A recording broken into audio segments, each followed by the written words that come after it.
యజమానుడు ఉన్నాడు.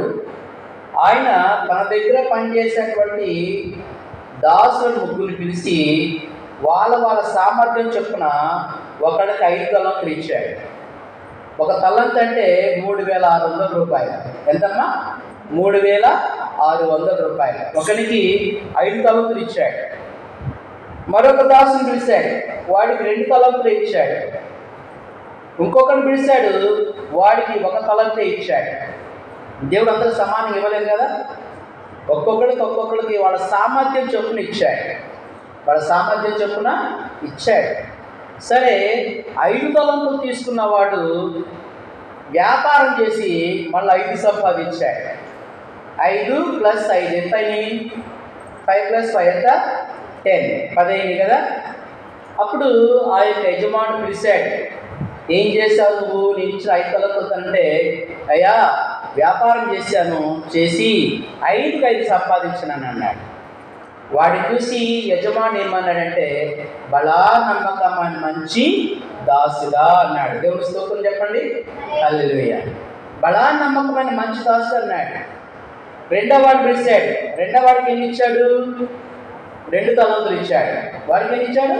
2 తలంతులు ఇచ్చాడు.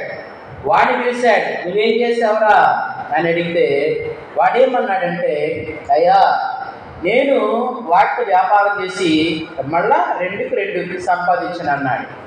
వాడిని కూడా చూసుకురావు. ఆ యొక్క యజమాని ఏమంటే, బలా నమ్మకమైన మంచి దాసుడా, నీవు ఈ కొంచెంలో నమ్మకంగా ఉన్నావు కాబట్టి అనేక పట్టణాల మీద అధికారం ఇవ్వమని సెలవిచ్చాడట. దేవుని స్తోత్రం చెప్పండి. హల్లెలూయా. మరి చివరి వాడికి ఎన్ని ఇచ్చాడు? 1 ఇచ్చాడు కదా. లాస్ట్ ఉన్నటువంటి 1 ఇచ్చాడు. వాడిని పిలిచాడు, నువ్వేం చేసావురా?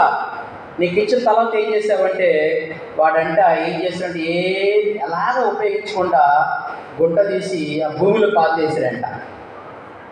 అప్పుడు అన్నాడు యజమానుడు, సోమరివైన చెడ్డదాసుడా అన్నాడు. ఏమన్నాడు? సోమరివైన చెడ్డదాసుడా. ప్రభు ఎందుకు ఈ ఉపమానం చెప్పాడు? యజమానుడు దేవుడు. యజమానుడు ఎవరమ్మా? దేవుడు. మనందరం దాసులము.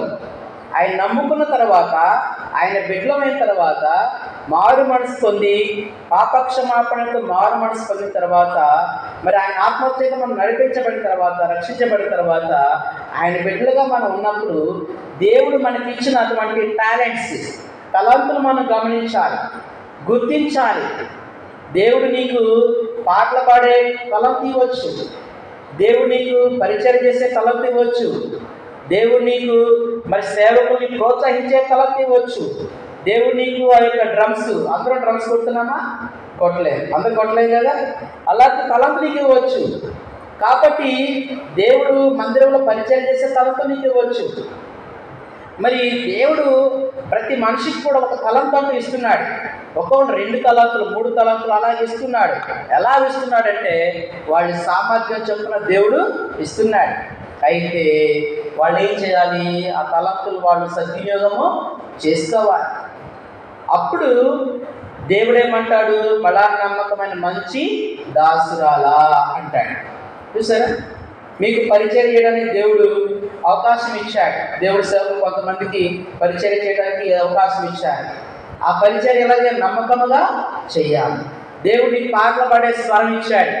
చక్కగా పాటలు పాడడానికి వచ్చి దేవుని నామాన్ని గణపరచన్నప్పుడు త్వరగా వచ్చేసి పాటలు పాడి ఆయన నామాన్ని గణపరచాలి. నీకు ప్రార్థన చేసే వరం ఇచ్చాడు.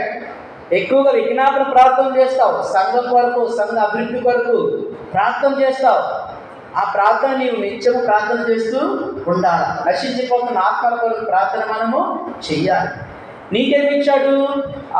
వెళ్ళే వాళ్ళకి కరపత్రిక పంచేటువంటి వరం ఇచ్చాడు, టాలెంట్. ఒకసారి కరపత్రికలు ఇచ్చా. పత్రికలు వెళ్ళిపోతున్నట్టు దారిని వెళ్తున్నటువంటి ప్రజలకి కరపత్రిక పంచడం. దేవుడు నీకు అలాంటి ఒక తలాంతు ఇచ్చాడు. ఆ తలాంతులు మనం సద్వినియోగం చేస్తున్నప్పుడు ప్రభు ఏమంటాడు? నీ గురించి, నా గురించి పరలోకంలో బలా నమ్మకమైన మంచి దాసురాలా, బలా నమ్మకమైన మంచి దాసుడా అంటాడట. చూడండి, దేవుని స్తోత్రం చెప్పండి. హల్లెలూయా. అలా అనిపించుకోవాలంటే ఈజీగా అంటాడు మన ప్రభు. ఏం ఉపయోగించుకోవాలి? దేవుడు మనకి ఇచ్చిన తలాంతులు మనము ఉపయోగించుకోవాలి. మందిరాలు శుభ్రంగా ఊడ్చేవాళ్ళు, మందిరంలో మరి ఆ కొత్త వాడిని ఆహ్వానించేవాళ్ళు, ఇరుగు పొరుగు వారికి కరపత్రులు ఇచ్చేవాళ్ళు, మందిరంలో రేయింబగలు హన్నాలను ప్రార్థన చేసేవాళ్ళు, దేవుని వాక్యాన్ని ప్రకటించేవాళ్ళు. ఇలాగ దేవుడు ఒక్కొక్కరికి ఒక్కొక్క తలంతులు ఇస్తూ ఉన్నాడు. ఆ తలంతులు మనం సద్వినియోగం చేస్తున్నప్పుడు దేవుడు ఏమంటాడంటే బడా నమ్మకమని మంచి దాసుగా అంటాడు. మరి మనం అనిపించుకోవాలనుకుంటే దేవుని ఆయన కృపచేత మనం రక్షించుకున్న తర్వాత దేవునికి ఏ తలంతి ఇచ్చాడు నువ్వు గుర్తించాలి. నీకు ఫర్ ఎగ్జాంపుల్గా మన సింధు ఉన్నది, చక్కగా పాటలు పాడుతుంది. మా అర్చన ఉన్నది, చక్కగా పాటలు వాళ్ళ స్వరాన్ని వాడు దేవుని నామాన్ని గణపరిచినట్లుగా వాళ్ళ తలంతులు వాడు సద్వినియోగం చేసుకోవాలి. భయపడకూడదు. ఏం చేయకూడదు? భయపడకూడదు. దేవుని యొక్క వాక్యం చెప్పాలని ఆశ నాకున్నది.